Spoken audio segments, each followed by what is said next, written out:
Chandur railway तालुक्यातील बग्गी येथील E class गायरान जमीन मौजे जहागीरपूर येथील गट नंबर 144 एकूण क्षेत्रफळ 3 हेक्टर 58 आर जमीन बग्गी येथील रहिवासी समीर भेंडे यांनी ही जमीन गैरकायदेशीररित्या अवैधपणे वापरणीकरिता ताब्यात घेतली आहे। जमिनीचा वापर करीत असलेला व्यक्ती हा धनदांडगा आहे व धनाढ्य शेतकरी आहे। या बाबतीत प्रशासनाचे लक्षात आणून देण्यात आल्यानंतरही प्रशासन जाणीवपूर्वक या प्रकरणावर दुर्लक्ष करीत आहे। या गावात दलित आदिवासी बांधव भूमिहीन आहेत। त्या जमिनीचा योग्य तो लाभ भूमिहीनांना होत नाही। या गैरव्यवहाराची तक्रार जिल्हाधिकारी यांना करून दिली असता उपविभागीय अधिकारी यांनी संबंधित तहसीलदाराला चौकशी करण्यासाठी तब्बल 3 वेळा पत्र देऊन सुद्धा संबंधित चांदूर रेल्वे येथील तहसीलदार या प्रकरणाची हेतुपुरस्पर चौकशीला विलंब करीत आहे। या प्रकरणात तहसीलदाराने काही देवाणघेवाण तर केली नाही ना याची शंका येत आहे। याकरिता या प्रकरणाची त्वरित चौकशी करावी व संबंधित संजय भेंडे यांच्यावर तसेच त्यांना पाठीशी घालणाऱ्या तहसीलदारांवर कडक कारवाई करावी अशी मागणी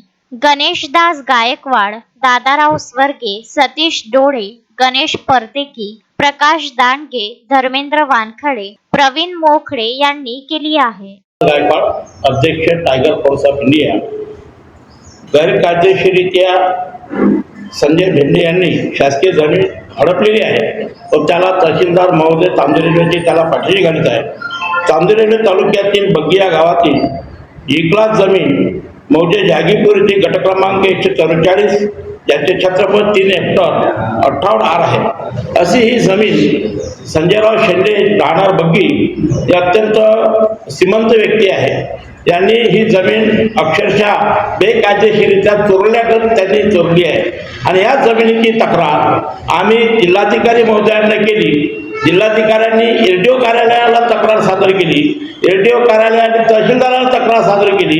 असं 3दा स्मरणपत्र तहसीलदाराला देऊन सुद्धा तहसीलदार तहसीमस करायला तयार नाही। याचा अर्थ आहे की या संजय भेंडे यांच्या पाठीशी कोणीतरी राजकीय पाठबळ आहे। या पाठबळाशिवाय किंवा ते व्यक्ती एक फार मोठी आहे किंवा तहसीलदाराने याच्यामध्ये देवाणघेवाण केल्याची अशी दाट शंका आहे। म्हणून आमची विनंती आहे की या संजय भेंडेवर आणि तहसीलदारावर कडक कारवाई करावी व ही जमीन शासनाने मुक्त करून घ्यावी ही नम्र विनंती टायगर फोर्स ऑफ इंडियाच्या वतीने करत आहे।